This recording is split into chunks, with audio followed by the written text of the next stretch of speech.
Hi hello ನಮಸ್ತೆ friends, M N ಕಿಚನ್ಗೆ ಸ್ವಾಗತ. ನಾನಿವತ್ತು ಒಂದು ಸ್ಪೆಷಲ್ ಆಗಿರುವಂತಹ ರೆಸಿಪಿ ನಿಮಗೋಸ್ಕರ ಮಾಡಿ ತೋರಿಸ್ತಾ ಇದ್ದೀನಿ. ಈ ಬಿಸಿಲು ದಗೆ ತಾಳಕ್ಕಾಗ್ತಾ ಇರಲ್ಲ, ಅದಕ್ಕೋಸ್ಕರ ಬಾಡಿ ತಂಪಾಗಿಲ್ಲ ಅಂತ ಹೇಳ್ಬಿಟ್ಟು ನಿಮಗೋಸ್ಕರ ಬಸಳೆ ಸೊಪ್ಪಿನ ದಾಲ್ ಫ್ರೈ ಅಥವಾ ತೊವೆ ಅಂತಲೂ ಕರಿಬೋದು. ಈ ಬಸಳೆ ಸೊಪ್ಪಿನ ತೊವೆ ಅಥವಾ ದಾಲ್ ಫ್ರೈಯು ಅಕ್ಕಿ ರೊಟ್ಟಿ ಜೊತೆಗೆ, ಪೂರಿ ಜೊತೆಗೆ, ಚಪಾತಿ ಜೊತೆಗೆ, ಹಾಗೆ ಪರೋಟ ಜೊತೆಗೆ ಮತ್ತು ವಿಶೇಷವಾಗಿ ಬಿಸಿ ಬಿಸಿ ಅನ್ನೋ ಜೊತೆಗೆ ತುಪ್ಪ ಹಾಕ್ಕೊಂಡು ತಿಂತಾಯಿದ್ರೆ ಇದ್ರ ಮಜನೇ ಬೇರೆ ಕಣ್ರಿ. ಹಾಗಿದ್ರೆ ತಡ ಯಾಕೆ ಮಾಡ್ತೀರಾ? ಈ ಬಸಳೆ ಸೊಪ್ಪಿನ ತೊವೆ ಅಥವಾ ದಾಲ್ ಫ್ರೈಯು ಯಾವ ಥರ ಮಾಡಿದೆ ಅಂತ ನೋಡೋಣ ಬನ್ನಿ. ಹಾಗೆ ಈ ವಿಡಿಯೋ ಯಾರು ಹೊಸಬರು ನೋಡ್ತಾಯಿದ್ರೆ ಖಂಡಿತ ಲೈಕ್ ಮಾಡಿ, ಶೇರ್ ಮಾಡಿ, ಸಬ್ಸ್ಕ್ರೈಬ್ ಮಾಡಿ ಅಂತ ಹೇಳ್ತಾ ವಿಡಿಯೋನ ಸ್ಟಾರ್ಟ್ ಮಾಡೋಣ ಬನ್ನಿ. ಒಂದು ಖಾಲಿ ಪಾತ್ರೆ ತಗೊಂಡು ಅದಕ್ಕೆ ನಾವು 50 ಗ್ರಾಮ್ ತೊಗರಿಬೇಳೆ ಹಾಗೆ 50 ಗ್ರಾಮು ಹೆಸರುಬೇಳೆ ಇವೆರಡನ್ನು ಸಮ ಪ್ರಮಾಣದಲ್ಲಿ ಹಾಕಿಬಿಟ್ಟು ಚೆನ್ನಾಗಿ ನೀರು ಹಾಕಿ ತೊಳೆದು ಇಟ್ಕೊಳ್ಳಿ. ಈ ತೊಳೆದಿರ್ತಕ್ಕಂತಹ ತೊಗರಿಬೇಳೆ ಹಾಗೂ ಹೆಸರುಬೇಳೆನ ಒಂದು ಕುಕ್ಕರಿಗೆ ಹಾಕಿ ಅದಕ್ಕೆ ಒಂದು 4 ಹಸಿಮೆಣಸಿನಕಾಯಿ, 1 ಈರುಳ್ಳಿ, 1 ಟೊಮೊಟೊ,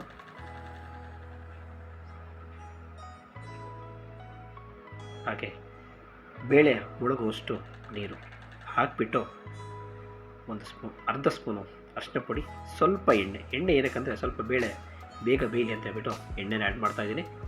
ಇದೆಲ್ಲದನ್ನು ಹಾಕಿಬಿಟ್ಟು ಕುಕ್ಕರ್ ಮುಚ್ಚಳ ಮುಚ್ಚಿ ಸುಮಾರು ಒಂದು 2 ರಿಂದ 3 ವಿಸಲ್ಲು ಕೂಗಿಸ್ಕೊಳ್ಳಿ.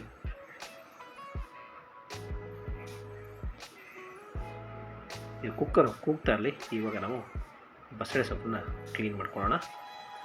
ಕ್ಲೀನಾಗಿ ತೊಳೆದು ಇಟ್ಟಿರತಕ್ಕಂತಹ ಬಸಳೆ ಸೊಪ್ಪು 1 ಕಟ್ಟು. ಓಕೆ, ಇವಾಗ ನಾವು ಒಂದು ಸ್ಟವ್ ಹಚ್ಬಿಟ್ಟು ಬಾಣಲಿ ಬಿಸಿ ಮಾಡ್ಕೊಳ್ಳೋಣ. ಬಾಣಲಿ ಬಿಸಿ ಆದ ನಂತರ 2 ಸ್ಪೂನು ಎಣ್ಣೆ, ಹಾಗೆ 1 ಸ್ಪೂನ್ ಸಾಸಿವೆ, ಅರ್ಧ ಸ್ಪೂನು ಜೀರಿಗೆ, ಹಾಗೆ ಒಂದು 5 ಬೆಳ್ಳುಳ್ಳಿ, ಒಂದು 2 ಬ್ಯಾಡಗಿ ಚಿಲ್ಲಿ, ಹಾಗೆ ಒಂದು ಅರ್ಧ ಅಥವಾ 1 ಈರುಳ್ಳಿ, ಹಾಗೆ ಒಂದು 10 ಕರಿಬೇವಿನ ಎಲೆ.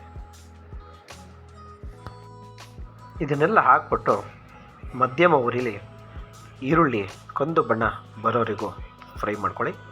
ಅದಾದ ನಂತರ ಒಂದು 1/4 ಸ್ಪೂನ್ ಆಗೋಷ್ಟು ಅರಿಶಿನ ಪುಡಿ, ಅದಾದ ನಂತರ ನಾವು ತೊಳೆದು ಚಿಕ್ಕದಾಗಿ ಕಟ್ ಮಾಡಿರುವಂತಹ ಬಸಳೆ ಸೊಪ್ಪನ್ನ ಹಾಕಿಬಿಟ್ಟು ನೀಟಾಗಿ ಫ್ರೈ ಮಾಡ್ಕೊಳ್ಳಿ.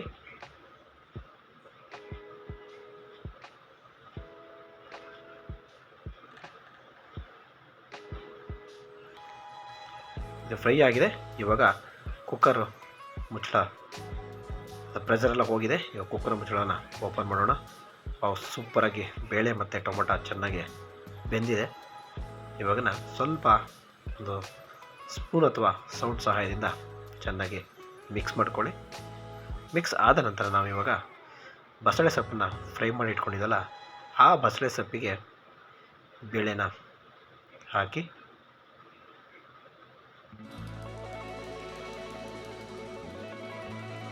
ಮತ್ತು ಸ್ವಲ್ಪ ಕುಕ್ಕರ್ ತೊಳೆದ್ಬಿಟ್ಟು ಸ್ವಲ್ಪ ನೀರು ಆ್ಯಡ್ ಮಾಡ್ತೀನಿ. ನೀವು ಥಿಕ್ನೆಸ್ ನೋಡಿಬಿಟ್ಟು ನೀರು ಎಷ್ಟು ಬೇಕೋ ಅಷ್ಟು ಹಾಕೋಬೋದು. ನಾನು ಮೀಡಿಯಮ್ ಲೆವೆಲಲ್ಲಿ ಹಾಕ್ಕೊಂಡಿನಿ. ಯಾಕೆಂದರೆ ಇದಕ್ಕೆ ಸ್ವಲ್ಪ ನೀರು ಜಾಸ್ತಿನೇ ಹಾಕಿ, ಯಾಕೆಂದರೆ ಹೋಗ್ತಾ ಹೋಗ್ತಾ ಬೇಳೆ ಗಟ್ಟಿಯಾಗ್ತಾ ಹೋಗುತ್ತೆ. ಹಾಗೆ ರುಚಿಗೆ ತಕ್ಕಷ್ಟು ಉಪ್ಪು ಹಾಕ್ಬಿಟ್ಟು ಚೆನ್ನಾಗಿ ಮಿಕ್ಸ್ ಮಾಡ್ಕೊಳ್ಳಿ. ನೋಡಿದ್ರಲ್ಲ ಫ್ರೆಂಡ್ಸ್, ಬಸಳೆ ಸೊಪ್ಪಿನ ತೊವೆ ಅಥವಾ ದಾಲ್ ಫ್ರೈ ಯಾವ ಥರ ಮಾಡ್ದಂತ. ನೀವು ಸಹ ಇದೇ ಥರನೇ ಮನೆಯಲ್ಲಿ ಬಸಳೆ ಸೊಪ್ಪಿನ ತೊವೆ ಅಥವಾ ದಾಲ್ ಫ್ರೈ ಮಾಡಿ. ಈ ರೆಸಿಪಿ ನಿಮಗೆ ಇಷ್ಟ ಆಗಿದರೆ ಎಮ್ ಎನ್ ಕಿಚನ್ಗೆ ಲೈಕ್ ಮಾಡಿ, ಶೇರ್ ಮಾಡಿ, ಹಾಗೆ ತಪ್ಪದೆ ಬೆಲ್ಲೈಕನ್ನ ಕ್ಲಿಕ್ ಮಾಡಿ. ಬೆಲ್ಲೈಕನ್ ಕ್ಲಿಕ್ ಮಾಡಿದ್ರೆ ನಾನು ಮಾಡೋ ಎಲ್ಲ ಹೊಸ ರೆಸಿಪಿಗಳು ನಿಮಗೆ ನೋಟಿಫಿಕೇಷನ್ ಬರುತ್ತೆ. ಹಾಗೆ ನಿಮ್ಮ ಪ್ರೋತ್ಸಾಹ ಹೀಗೆ ಮುಂದುವರಿಲಿ ಅಂತ ಹೇಳ್ತಾ, ಈ ವಿಡಿಯೋ ಯಾರು ಹೊಸಬರು ನೋಡ್ತಾಯಿದ್ರೆ ಅವರು ಸಹ ಲೈಕ್ ಮಾಡಿ, ಶೇರ್ ಮಾಡಿ, ಸಬ್ಸ್ಕ್ರೈಬ್ ಮಾಡಿ. ಹಾಗೆ ಈ ವಿಡಿಯೋನ ನಿಮ್ಮ ಫ್ರೆಂಡ್ಸು ರಿಲೇಷನ್ಗೂ ಸಹ ಹೆಚ್ಚಾಗಿ ಶೇರ್ ಮಾಡಿ ಅಂತ ಹೇಳ್ತಾ, ಹಾಗಾದರೆ ಮತ್ತೆ ನಿಮ್ಮ ಭೇಟಿ ಮುಂದಿನ ಹೊಸ ವಿಡಿಯೋದೊಂದಿಗೆ, ಹೊಸ ರೆಸಿಪಿಯೊಂದಿಗೆ. ಅಲ್ಲಿಯವರೆಗೂ ವಂದನೆಗಳು.